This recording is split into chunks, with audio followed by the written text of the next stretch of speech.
هلا تمام واهلا اهلا يا اصدقاء. طبعا ماليش عين خالص. بقالي كتير جدا ما صورتش حالة بالعودة. ما الاجازه بدات وانا بحاول استجمع طاقتي واعمل حاجات تفيدني بدل ان انا نايمه 24 ساعه في 24 ساعه. فقلت لي لا، مصورش الفيديو ده حاجات انا هتبسط بيها واعملها في الاجازه، وبرضو استغل الاجازه، مش كل الوقت ده فراغ ومش كل الوقت ده نايمه، مش كل الوقت ده ما بعملش اي حاجه في حياتي. فقررت ان انا اعمل الفيديو ده. فحضروا معايا الاقلام دي علشان هنعمل مع بعض حاجه حلوه جدا، وحضروا معاكم كشكول، وتعالوا بينا نبدا.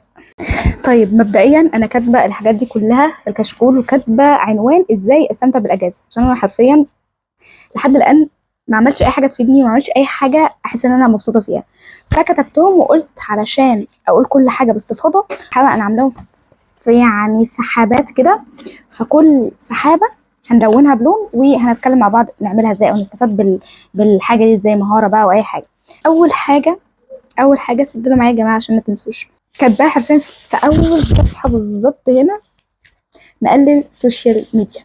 فهنعمل بينك على اننا نقلل السوشيال ميديا.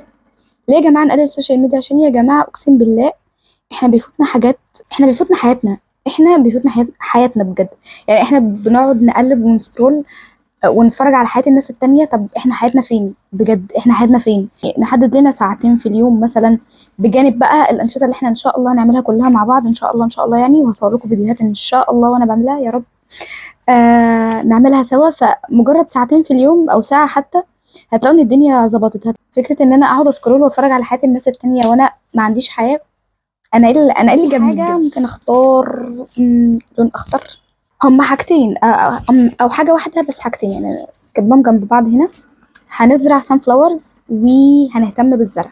طيب هنزرع سان فلاورز ده علشان انا حرفيا لو عارفين اكيد طبعا عارفينها، هدى هاني تقريبا، هدى هاني كانت منزله فيديو ازاي نزرع السان فلاورز، وهي ما شاء الله عليها بتهتم بالزرع وكده. وانا بصراحه من النوع ان انا بهتم جدا، او مش بهتم، بحب الورود، بحب اشكالهم.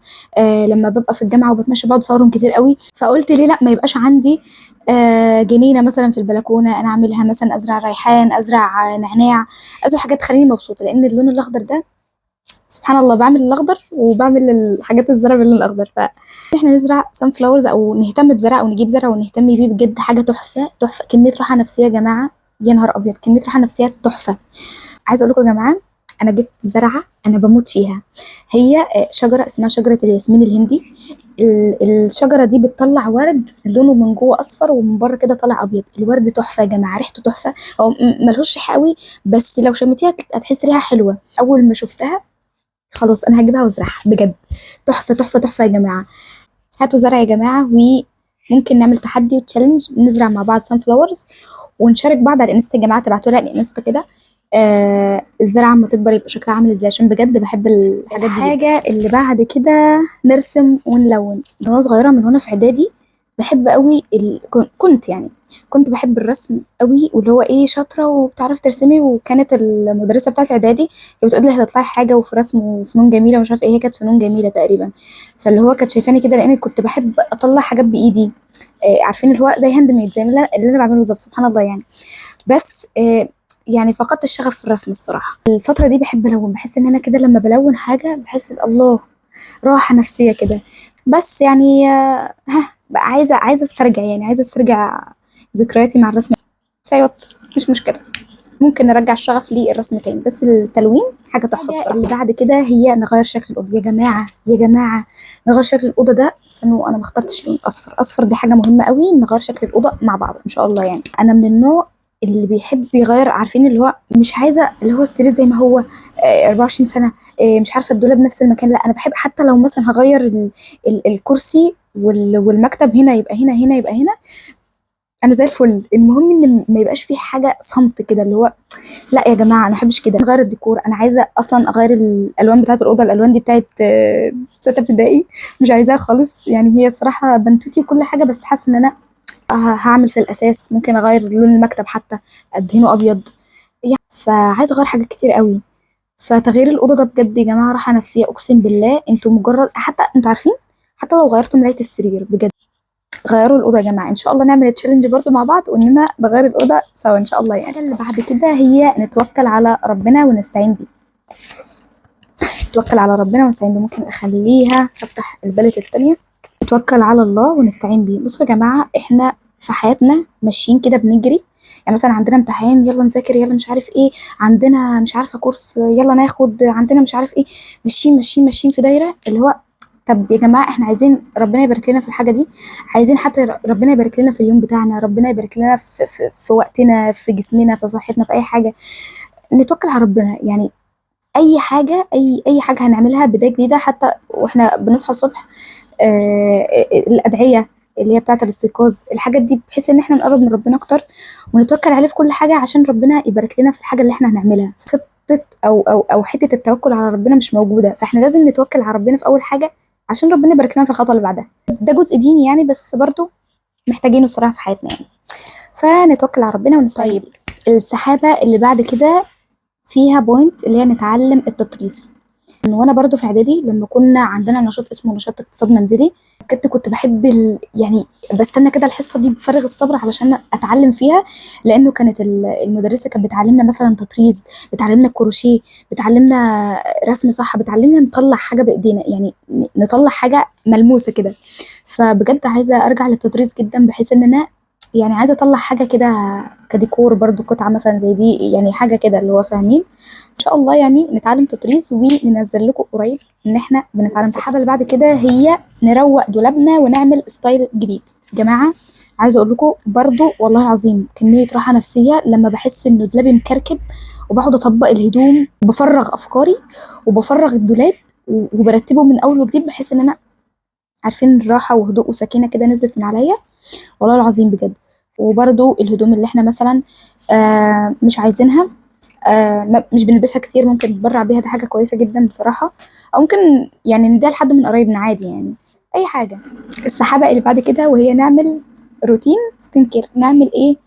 روتين سكين كير. جماعة أنا عايزة أقول لكم حاجة بجد بجد، يعني أنا حاسة إن متلازمة الجماعة، هو عندي لازمة الجماعة تقريبا. المهم يا جماعة هنعمل روتين سكين كير. أنا الصراحة الفترة دي بحاول إن أنا اهتم ببشرتي اكتر، لان بشرتي بجد في ذمه الله، عشان نفسيه في ذمه الله، بس احنا بنحاول نظبطها معاكم يعني. المهم آه يعني عايزه اجرب منتجات جديده تبقى كويسه، لان احنا المفروض تقريبا الغسول بتاعنا نغيره كل 6 شهور او حاجه زي كده، ده المعلومه لسه عارفاها قريب اصلا. الصراحه مش بحط ميك اب قد كده، بس عايزه اهتم ببشرتي بحيث انها تطلع نضاره وكويسه، من غير ايه، من غير ميك اب، من غير الحوارات دي. فبحاول بقدر الامكان يعني. فمحتاجين ندور على روتين سكين كير كويس مع بعض، برضو مع بعض. شوفوا انا بحبكم وبعزكم، عشان كده بقول ايه، مع بعض. المهم عايزين نعمله يعني وكده. عايزين ننتظم الصراحه على الروتين بتاعنا ان شاء الله يعني. ممكن نختار لون الحاجه اللي بعد كده، نكتب رساله لنفسنا. انا متعوده او مش متعوده الصراحه، انتوا طبعا مستحيل ما تكونوش عارفين نوريتا وورلد. البنوته دي انا من اول ما طلعت على يوتيوب، او اول ما بدات السوشيال ميديا يعني، كنت انا متابعاها عشان كانت بتعمل هاند ميد. وانا برضو كنت بحاول ان انا يعني افتح قناه، كان عندي قناه تانية اصلا لحد لما موجوده يعني. البنت اللي هي نوريتا دي، هي كانت عامله فيديو تقريبا بتقول ان احنا نكتب رساله لنفسنا، او مش عارفه ايه، كان ستوري مش فاكره، بس بقالها كتير جدا من 2018 انا كنت متابعاها لحد الان يعني، بحبها قوي. اخدت الفكره دي منها وان انا اكتب رساله لنفسي، فمن 2018 لحد الان الحمد لله يعني بكتب رساله لنفسي في كل يوم ميلاد، عشان افتحها اشوف انا اتحسنت في ايه، اكلم نفسي بمعنى صح، اكلم نفسي بدون رسميات كده، بكلمني كده اكني واحده صغيره، بكلم نفسي الصغيره بمعنى صح. شوف احنا اتطورنا قد ايه، احنا ناقصنا ايه، مثلا نتكلم مع نفسنا بكل اريحيه. فموضوع ان انا اكتب رساله نفسي بصراحه بيفرق قوي. كل مره بكتب فيها رساله بشوف لنفسي بجد قد ايه انا كبرت، قد ايه انا دماغي وافكاري اتغيرت، قد ايه انا اهدافي كانت حاجه وبقت حاجه تانية. فاكتبوا رساله لنفسكم يا جماعه عشان تتبسطوا، عشان بجد انتوا هتتبسطوا جدا. السحابه اللي بعد كده نعمل جورنال بالحاجات والقصصات القديمه. انا شفت الصراحه الفكره دي وقلت لازم اكتبها جدا. شفت بنوته كانت يعني مثلا عندنا علب دواء، عندنا اللي هو انا دايما بحب قوي لو حد جاب لي شوكولاته مثلا او جاب لي بسكوت اي حاجه، بحتفظ بالكيس عمري ما برميه بجد. انا لو وريتكم الحاجات اللي انا عيناها، ماما بتقول عليها زباله، بتقول عليها انا بعين زباله بجد والله العظيم، عشان انا بحب احتفظ بالحاجات اللي هي زي دي، حد جاب لي حاجه بحب احتفظ بالكيسه بتاعتها. فالحاجات دي ممكن اننا نقصقصها ونعملها، يعني زي ده مثلا صفحه جورج، نقوم جايين ملزقين الحاجات دي ونجمعها بقى، مثلا ممكن نكتب الذكرى او اي حاجه. السحابه اللي بعد كده وهي ناكل اكل صحي. جماعه جماعة مش لازم نصرف، مش لازم نصرف عشان نبين ان احنا بناكل اكل صحي وان احنا واو وان احنا مش عارف ايه، بس نهتم باكلنا. مش كيس شيبسي وهاكله الساعة 2 بالليل، مش هجيب اي حاجة واكلها وخلاص، مش احشي في بطني، يعني عيب عيب بجد. ناكل اكل صحي، يعني ناكل فطار غدا عشاء، نظبط اكلنا، نشوف احنا جسمنا محتاج ايه وناكله، مش اي حاجة عمالة على بطال. يا جماعة اهتموا بنفسكم، يا جماعة عيب، اهتموا بنفسكم واختاروا البينك. السحابة اللي بعد كده وهي نطور الاندونيسي بتاعنا ونتكلم بيه. طبعا معظمكم او اغلبكم عارفين اللي متابعني يعني. جماعه لو مش متابعيني لحد دلوقتي انزلوا اعملوا سبسكرايب ولايك على الفيديو واعملوا كومنت انتوا وصلتوا لحد الدقيقه كام، لو سمحتوا يا جماعه. دلوقتي حالا قبل ما اكمل السحابه او قبل ما اكمل تلوينها، يلا مستنياكم. انا بتعلم اندونيسي الحمد لله يعني، بس الفتره دي موقفه الصراحه. فانا محتاجه ان انا اطوره اكتر، ان انا مش مجرد بس لغه وبدرسها وخلاص. انا صراحه يعني كنت فاكره اللي هو ايه، اللغه سهله مش عارفه ايه، هي فعلا سهله، فعلا سهله جدا جدا جدا جدا يعني، بس محتاجه حفظ كتير، محتاجه يبقى عندي فوكابلري كتير قوي. يعني ممكن اسهل من الانجليزي حرفيا، بس هي محتاجه حفظ وتكرار كتير جدا. البني ادم لو عنده لغه، الانجليزي ده اساسي جدا، يعني اساسي جدا جدا، ده رقم واحد. بس لو معانا لغه او لغتين على الاقل بجانب الانجليزي، يا نهار ابيض يا جماعه، كل الابواب باذن الله يعني هتتفتح. ليه؟ لانه اللغه دي بلد، يعني بتدرسي لغه بلد كامله، فبيبقى عندك معلومات، بيبقى عندك ثقافه، بيبقى عندك وعي بحاجات كتير جدا، وبتفتح لك فرص كتير جدا. فلو اتعلمنا اي لغه بقى، سواء اندونيسي ايا كان، كوري بقى، انا كنت بتعلم كوري يا جماعه بس ما كملتش. بس لو اتعلمنا اي لغه عموما بجد هتفتح لنا فرص مجال كتير. السحابه اللي بعد كده بتقول نخلص كتابين قراءه السنه اللي فاتت او السنه اللي قبل، او ممكن مثلا من اولى جامعه. من بدايه اولى جامعه بدات بقى الصراحه ان انا ايه، احب ان انا اقرا في الكتب ومش عارف ايه وكده. وبرده بسبب نوريتا، عشان هي يعني هي لما اتفرجت عليها كانت بتقرا كتب وكده، وسالتها وكلمتني الحمد لله يعني، وردت عليا ورشحت لي كتاب. فانا بجد ممتنه ليها جدا يعني صراحه. بيج لاف بيج لاف لنوريتا. بس بجد القراءه دي حاجه انا لما اكتشفتها تحفه، تحفه بجد يا جماعه. اي كتاب اقرأوه، المهم ان انتوا تقرأوا. ليه؟ عشان السوشيال ميديا بجد احنا بنسكرول بنسكرول بنسكرول، فبجد متعودين ان احنا سرعه سرعه، يعني اي حاجه، يعني حتى انا اللي هو اقرا لسه هقرا ده كله مش عارف ايه، فاحنا متعودين على السرعه. فالقراءه دي خلت البني ادم شخص هادي شويه، راسي شويه، عايز يتمعن في الحاجه، يفهم الدنيا اكتر. فالقراءه دي بجد حاجه تحفه. فجايبه كتب جديده ان شاء الله اشارككم فيها على انستجرام. فلو مش متابعين الانستجرام روحوا هناك تابعوني الانستجرام عشان فايتكم كتير جدا جدا جدا. تابعوني انستا عشان تشوفوا الكتب اللي انا جبتها، وهرشحها لكم لو هي كانت كويسه حلوه او لا يعني تستفادوا بيها. السحابه اللي بعد كده هي نسمع بودكاست اندونيسي وانجلش. طبعا عشان انا بحاول اطور اللغه سواء انجليزي او اندونيسي، فمحتاجه ان انا اسمع بودكاست. ليه؟ عشان انا لما اسمع اللغه من اهل اللغه الموضوع هيبقى سهل، وبالتالي هاخد منهم اللكنه بتاعتهم او بيتكلموا ازاي يعني. وتسمعوا كتير جدا جدا جدا جدا بجد. يعني مثلا وشادوينج، ممكن تعملوا شادوينج بجد يا جماعه، فرق بطريقه فظيعه والله العظيم. هتتشربوا اللغه، هتتشربوها والله العظيم بجد. الشادوينج ده حاجه كده. فتسمعوا بودكاست يا اما تعملوا شادوينج، بجد دي حاجه حلوه قوي عشان تطوروا اي لغه يعني عموما. طيب السحابه اللي بعد كده هي نعمل لوحه اهداف. عايزه اقول حاجه، ان تصل متاخرا خير من الا تصل ابدا الصراحه يعني. فدي حاجه يعني، هي حاجه، بس عموما ما عملتش لحد الان لوحه اهداف بسبب حرفيا يعني الدنيا كانت فوق دماغي والله العظيم. انا عايزه الصراحه اعملها، حتى لو يعني خلاص يعتبر بدأنا هندخل على شهر 8 خلاص. الاهداف بتاعت السنه هي بقت نص سنه تقريبا يعني، المهم تبقى قدامي. يعني ممكن مثلا دي يعني كنت عاملاها كروكي كده اي حاجه، بس كنت حاسه ان انا مبسوطه وانا عاملاها. فانا عايزه اجمع بقى شويه حاجات انا فعلا فعلا عايزه اعملها في الاجازه. يعني ممكن اركز اكتر على الحاجات او المهارات اللي انا عايزه اعملها في الاجازه، فاعملها ما كنسلش عشان اشوفها قدامي. كل ما اشوفها قدامي احس ان انا عايزه اعمل حاجه زي دي، وبجد ده بيفرق جدا جدا يعني. بس فنعمل ان شاء الله لوحه اهداف وان شاء الله هشارككم فيها. السحابه اللي بعد كده وهي نحفظ قران. جماعه انا مش عايزه اقول لكم طبعا الحاجه دي مهمه قد ايه. تخيلوا كده انتوا مش حافظين قران وخلاص نهايتكم يعني قربت، مش عايزه ابص لقدام، بس اللي هو فعلا فعلا اللي هو ليه ما نحفظ القرآن؟ احنا يعني ايه في حياتنا اصلا مهم قد حفظ القرآن مثلا، او ان احنا نقرب من ربنا اكتر؟ ايه بقى المهم ايه بجد؟ فحته ان احنا نحفظ القرآن والله العظيم ولو آية يا جماعة، ولو آية، الموضوع ده بيفرق جدا. ممكن تنزلوا مع محافظ القرآن، ممكن اونلاين. انا الصراحة مش بحب الاونلاين، معرفش في ناس جربت اونلاين ولا لا، بس انا من النوع اللي مش بيحب الاونلاين. انا بحب كده فيس تو فيس اتكلم كده واحفظ، لو غلطانه اشوف تعبير، انا بحب اشوف تعبير الوش. ف... فبحب ان انا كده يعني بدل اونلاين يعني. المهم ما نهملش حاجه زي كده، عشان دي الاساس بتاعنا اللي المفروض نبقى حافظينه وختمينه وحافظين بالتجويد والحاجات دي. انا طبعا مش بقول لكم ان انا واو بيرفكت وحافظه ومش عارفه ايه، لا، انا بقول لكم ان انا فعلا مش حافظه قد كده، بس بحاول بقدر الامكان ارجع لحاجه زي كده، لان انا فعلا كنت ما شاء الله وانا صغيره كنت بحفظ. فكنت حاسه ان دي حاجه يعني انا بيها انا كده زي الفل، انا مش عايزه اي حاجه تانية بجد. ف عايزه ارجع لحاجه زي دي تاني، وانتوا كمان تشجعوا ترجعوا لحاجه زي دي، عشان دي بجد يعني دي بالدنيا وما فيها. السحابه اللي بعد كده وهي اننا نزور اماكن جديده. عايزه اقول لكم برضو سائله من شويه انه بجد سنه تالتة دي جت على دماغي قوي، مش عارفه اكتر سنه بجد معلمه فيا بجد والله العظيم. فعايزه ازور اماكن كتير جديده جدا، مش جديده جدا بس يعني ازور بالنسبه لي اماكن جديده يعني. ممكن انتوا تقترحوا عليا في الكومنتات، هستناكم بجد تقترحوا عليا اماكن ممكن ازورها، اماكن معرفهاش مثلا، بس اماكن فيها خضره بحبها جدا، متاحف كده كده ان شاء الله عارفه وهزور ان شاء الله، ان شاء الله وهاخدكم معايا. عايزه اماكن برضو جديده، عايزه اماكن كده تفتح النفس يا جماعه، انا عايزه اماكن تبسطني يا جماعه لو سمحتوا. فاكتبوا لي في الكومنتات تحت، هستنى الكومنتات بتاعتكم تقولوا لي اماكن مثلا زرتوها اتبسطتوا بيها بجد، رشحوا لي اماكن، هستنى منكم السحابه اللي بعد كده وهي اننا نتطوع لمده يوم.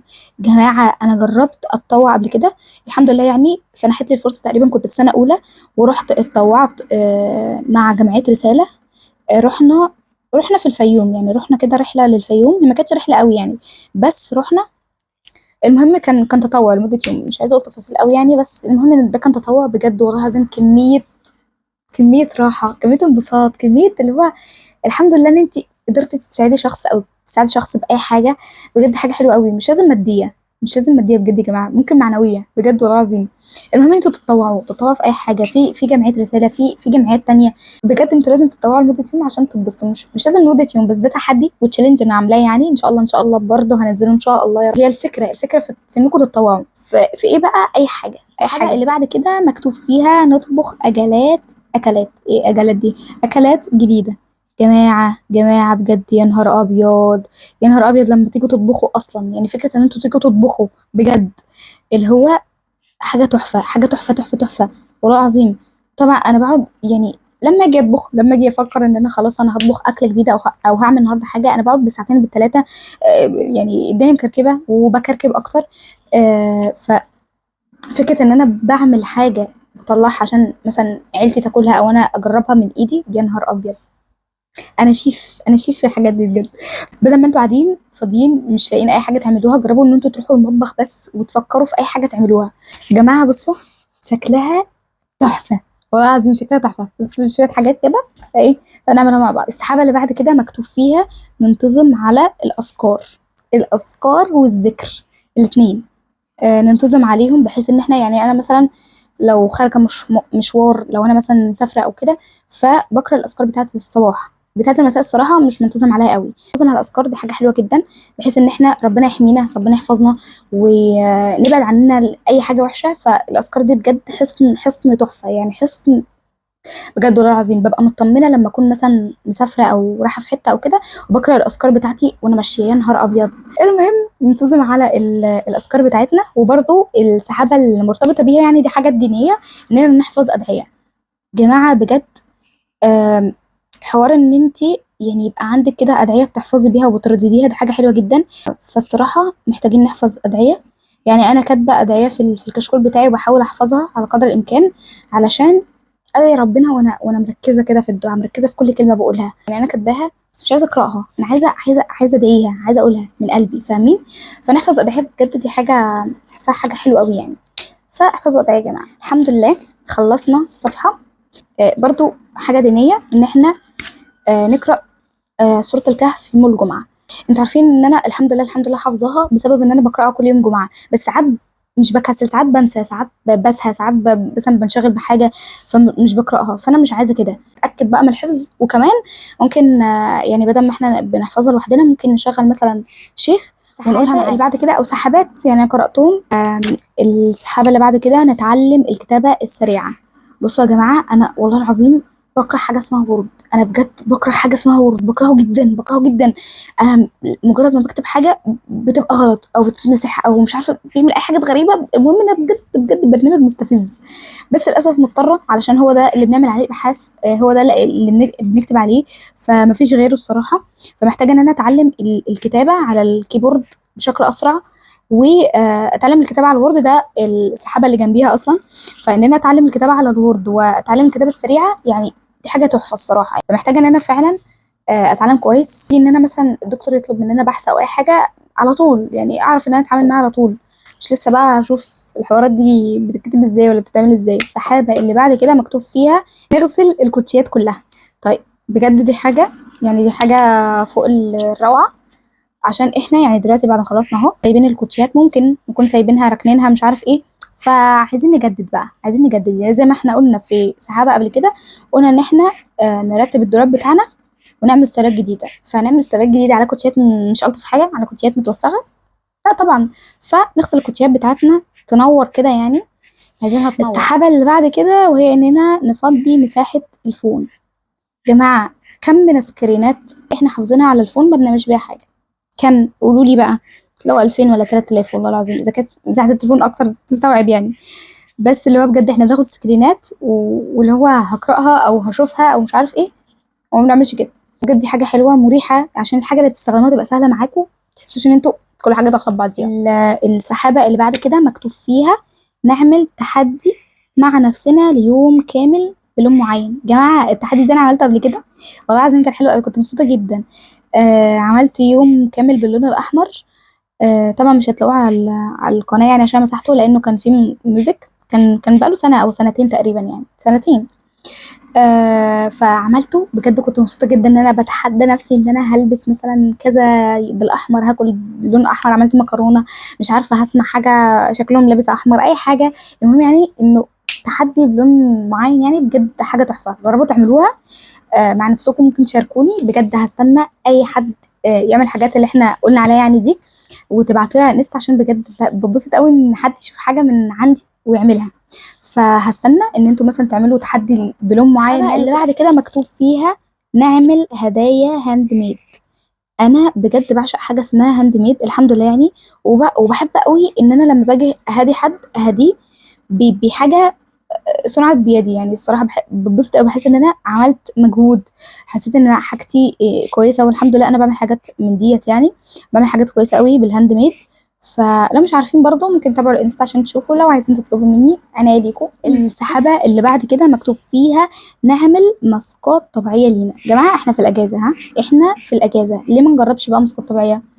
انا مش عارفه الصراحه هل كتر الماسكات ده بيضر ولا لا، بس احنا ممكن نجرب نعمل ماسكات طبيعيه. يعني انا نفسي بجد اشوف وشي ده مرتاح، نفسي اشوف تحت عيني ما في، طبعا الكاميرا مش مبينه، بس حرفيا انا تحت عيني باندا والله العظيم. فعايزه اجرب ماسكات بحيث ان انا اعملها كده واللي هو اتبسط. ف... فانا الصراحه مجرد ما بعمل ماسك اصلا واعمله واجربه على وشي، حتى لو ما جابش نتيجه، بس بحس ان انا مرتاحه نفسيا والله العظيم. ولو عملته ماسك ونفع معاكم، فتح تحت عينيكم وفتح بشرتكم وفتح اي حاجه في الدنيا، تبعتوا لي على الانستجرام يا جماعه. الانستجرام هنا او هنا مش عارفه اسيبه في اي حته، المهم يعني تبعتوا لي عشان انا كمان اجرب وهنشارك مع بعض التجربه الجميله، عشان احنا بنانيت بنحب بعض. تمام. السحابه اللي بعد كده نعمل ستايلينج لللبس بتاعنا. زي ما انا قلت برضو في سحابه قبل كده ان احنا عايزين نرتب الدولاب ونعمل ستايلينج للهدوم، يعني ممكن نعمل بقى ستايلينج. فعايزه اجرب ان انا اعمل لها ستايلينج معاكم، بحيث انها يعني البسها على الجيبه وكده، اعمل لها خمار برضو. بجد حاجه تحفه، يعني حاجه انا اصلا بتبسط بالحاجات الجديده دي. غير في اللبس بتاعنا، ممكن مثلا نجرب اللي هو الفينتج القديم الكلاسيك.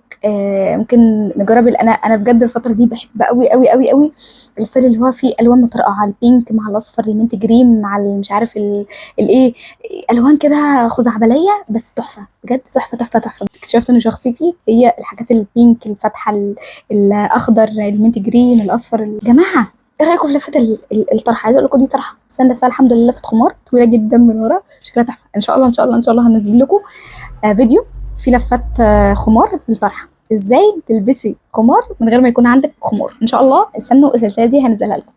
طيب بكده نكون عملنا، يعني طبعا في حاجات شخصيه فما حدش يشوفها في حاجات شخصيه انا ما عملتهاش، سبتها انا هلونها بنفسي ان شاء الله يعني. بس المهم ان احنا لونا وبجد بقى شكلها تحفه.